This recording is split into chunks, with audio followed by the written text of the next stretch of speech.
Kumpiyansa si Chinese Ambassador Ma Keqing na hindi mapipigilan ng issue sa West Philippine Sea ang economic relations ng Pilipinas at China.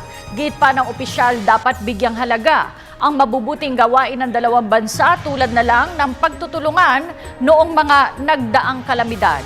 Narito ang ulat ni George Bandola.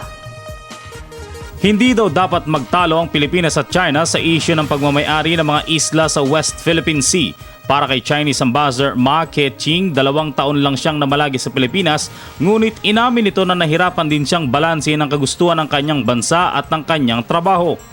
So there's no reason whatsoever for us to depart because of this problem, which is as such a very difficult one, but in the long span of friendly interactions, it is only a temporary problem.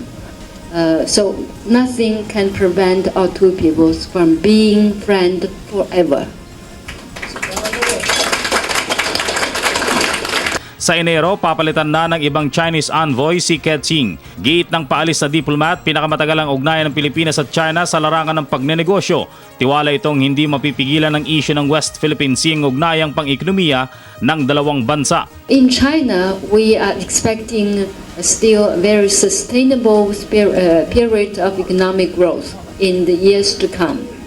And in this region, we are going to see a golden opportunity for all the countries within the region to grow together.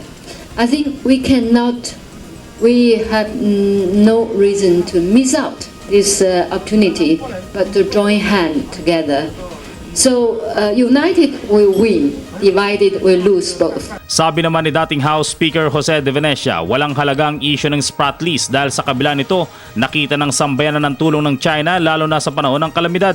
This special relationship, they refer to the Philippine-American as a special relationship.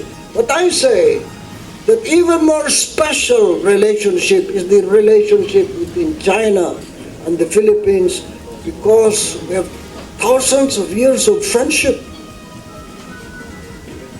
We have our blood, Filipino blood has been enriched by Chinese blood.